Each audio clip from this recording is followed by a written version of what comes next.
नमस्कार, मी तेजल किल्लारे. लोकज्योती मराठी या यूट्यूब चॅनलमध्ये आपल्या सर्व प्रेक्षकांचे मनापासून स्वागत.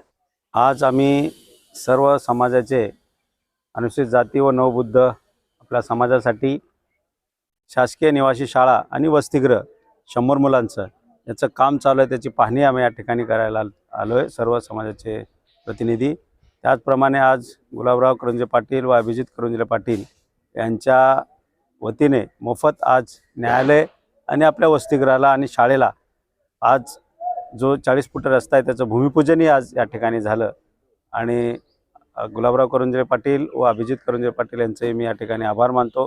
त्यांनी न्यायालय आणि वसतिगृह यांना एक सेपरेट 40 फुटाचा रस्ता बनवून देत आहेत आणि लवकरच या ठिकाणी न्यायालय, तालुका न्यायालय चालू होईल. ह्या न्यायालय, न्यायदेवता आणि शिक्षण देवता आज या ठिकाणी एकत्र या ठिकाणी त्यासाठी आम्ही पाहणी करण्यासाठी आपण या ठिकाणी आलो आहे. मी खूप आभारी आहे महाराष्ट्र शासनाचे, आमचे मुख्यमंत्री एकनाथजी शिंदे साहेब, खासदार डॉक्टर श्रीकांत शिंदे, उपमुख्यमंत्री देवेंद्र फडणवीस साहेब, पवार साहेब. कारण का गेले अनेक 15 वर्ष झालं, मी 14 वर्ष झालं मी आमदार आहे. गेले अनेक वर्ष पाठपुरा 4-5 वर्षापासून करत होतो. त्यामुळे आज या ठिकाणी तालुका न्यायालय पूर्ण झालेलं आहे, जूनमध्ये चालू होईल आणि आमची निवासी शाळा अनुसूचित जाती आणि नवबुद्धांची पुढच्या वर्षी चालू होईल. अशा जोरात आम्ही काम करण्यासाठी त्यांना आम्ही त्यांच्या पाठीशी आहोत.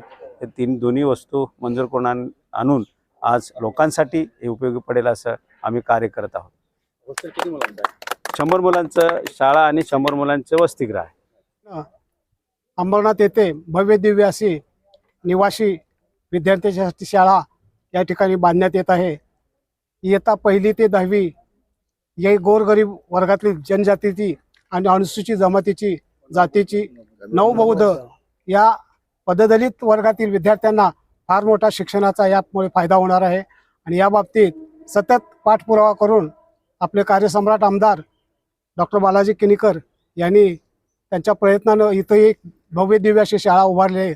या शाळेचा फायदा या पंचक्रोशीतील सर्व विद्यार्थ्यांना, मागासवर्गीय विद्यार्थ्यांना होणार आहे आणि लवकरच हे स्वप्न आपलं साकार झालेलं आहे. त्याबद्दल आमदार साहेबांचं आम्ही सर्व अनुसूचित जाती जमाती आणि भारतीय बौद्ध महासभेच्या वतीनं पण त्यांचं आम्ही बुद्धविहारांच्या माध्यमातून अंबरनाथ पूर्व आणि पश्चिम विभागात सर्व ज्या आंबेडकरी संस्था संघटना आहेत यांच्या वतीनं त्यांचं तहेदिल आम्ही या ठिकाणी आभार व्यक्त करतो आणि इथेच थांबतो. नमो बुद्धाय. जय भीम. जय भीम. आज या ठिकाणी अतिशय आनंदाची अशी एक घटना होत आहे.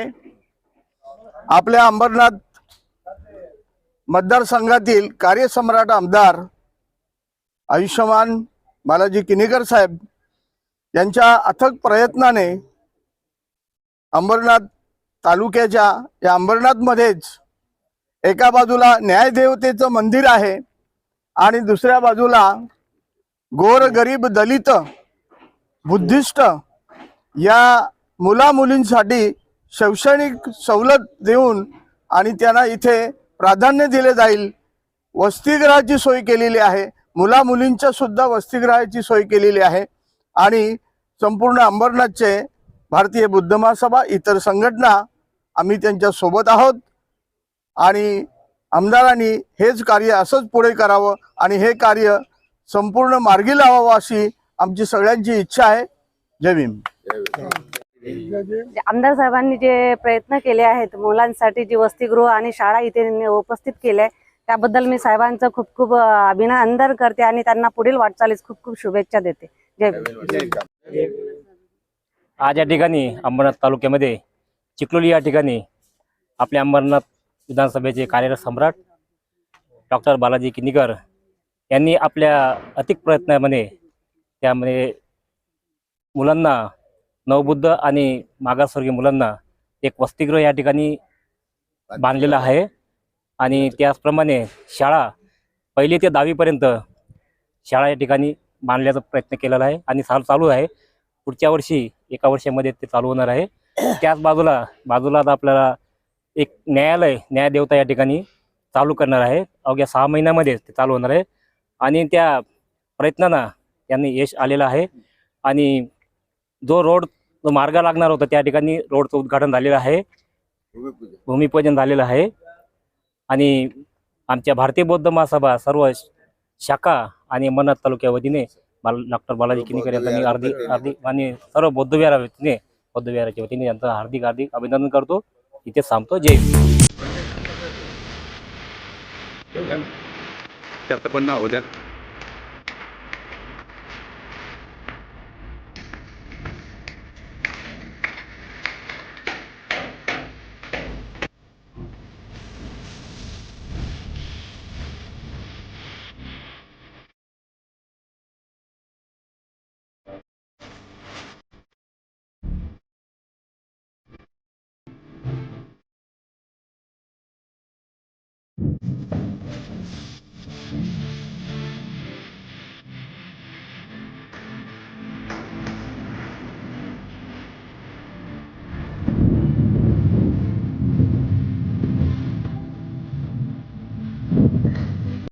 लोकज्योती मराठी या यूट्यूब चॅनलला सबस्क्राईब नसेल केलं तर सबस्क्राईब करा, लाईक करा.